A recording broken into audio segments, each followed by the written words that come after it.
গাজীপুরের শ্রীপুর উপজেলার মাওনা প্রশিকা মোড় এলাকায় পারিবারিক বিরোধের জেরে লাথির আঘাতে গর্ভের ৩ মাসের সন্তান হারিয়েছেন মিতু নামের এক গৃহবধূ।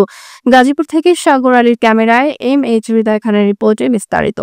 প্রেমের সম্পর্কের মাধ্যমে বড় ভাই আমিনুল ইসলামের সাথে শারমিনের বিয়ে হয়। দুই পরিবার এ বিয়ে মেনে নিলেও শারমিনের ভাই সিয়াম তা কোনোভাবেই মেনে নিতে পারেননি। কোরবানির ঈদের দিন বোন শারমিনকে বাবার বাড়িতে নিয়ে গেলে তিনি যেতে অস্বীকার করেন। এতে সিয়াম ক্ষিপ্ত হয়ে বাকবিতণ্ডা শুরু করে। এক পর্যায়ে শারমিনের শাশুড়ি বিষয়টি মীমাংসায় এগিয়ে গেলে সিয়াম, শফিক সহ কয়েকজন মিলে তাকে মারধর করে। এ সময় পরিস্থিতি ঠেকাতে গেলে এরশাদুল ইসলামের স্ত্রী মিতুর তলপেটে লাথি দিয়ে আঘাত করেন সিয়াম। পরবর্তীতে চিকিৎসা নেওয়া হলেও মিতুর গর্ভে থাকা ৩ মাসের সন্তানটি আর বাঁচানো যায়নি।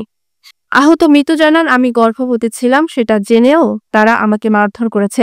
আমার সন্তানকে আর বাঁচানো গেল না। আমি এর সঠিক বিচার চাই। আমাদের বাড়িতে হামলা হয়েছে, ১০-১২ জন নিয়ে হামলা করছে।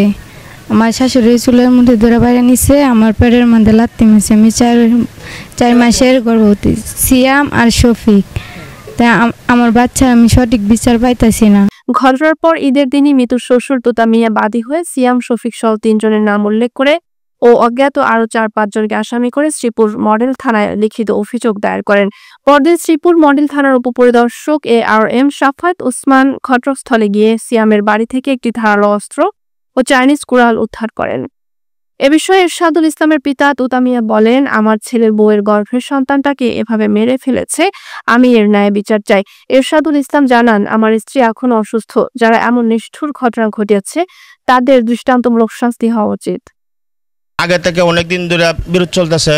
আমার ছেলে প্রেম করে বিয়ে করছে, তা ছেলের মেয়ের মা আর মেয়ের ভাই বাপ তারা কোনো মানে নেয় নাই।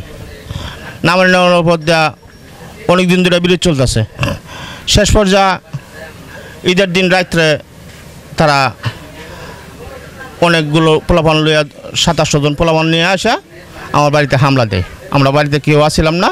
তারপর 2-3 বার আমাদের বাসায় হামলা দিচ্ছে। হামলা দেওয়ার পরে সব কিছু আবার মিলমিশ করছে।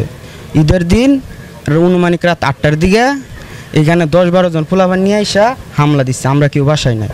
আমার ওয়াইফ, আমার আম্মু, আমার শাশুড়ি সবাই তারা বাসায় রান্না করতেছে। তারা 20-25 জন আয় পড়ছে, 10-12 জন নিয়ে আইসা এনে গালাগালি করতেছে। আমার আম্মু বলতেছে, যা সমস্যা আছে তা আমার সাথে বলো। এটা বলা মাত্রই আমার আম্মুরে চুলের মুঠি ধরে টাইনায় নিয়ে যাইতেছে। আমার ওয়াইফ আর আমার ভাবি গেছে ফিরাইতে।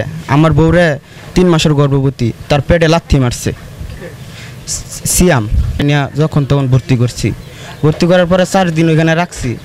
রাখার পরে ওইখান থেকে বলছে যে 1 সপ্তাহ পরে এসে আবার মেডিকেল টেস্ট করবা।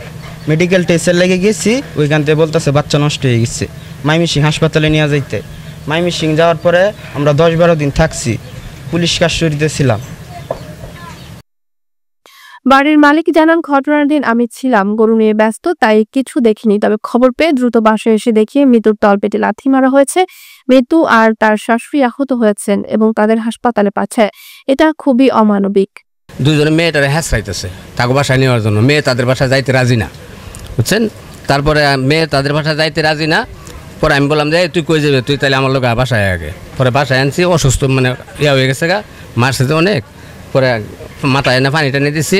আবার ওই যে এরশাদুলের বউ যে তার জাল, ওরেও মাথায় পানি দিতেছে। কি ঘটনা কি, তার পেটে লাথি মারছে। তার 3 মাসের অত্যাসত্তা ছিল। পেটে লাথি দেওয়ার পরে অনেক মাথায় পানি দিতেছে, অজ্ঞান হয়ে গেছে। অনেক দুনুরাই দেখি অজ্ঞান। তার দুনুরারে আমি চারাহরা করে শ্রীপুর সরকারি হাসপাতালে পাঠাইলাম। তাদের জন্য তো সবার জন্য মায়া লাগে। হ্যাঁ, আমার বাড়ি ভাড়াটিয়া, হয়তো আজকে আমার বাড়িতে আছে, কালকে থাকবে না। আমার সত্য যে রেডি বলতে হবে। তা আমারও মনে হয় যে একটা সঠিক বিচার হওয়া উচিত।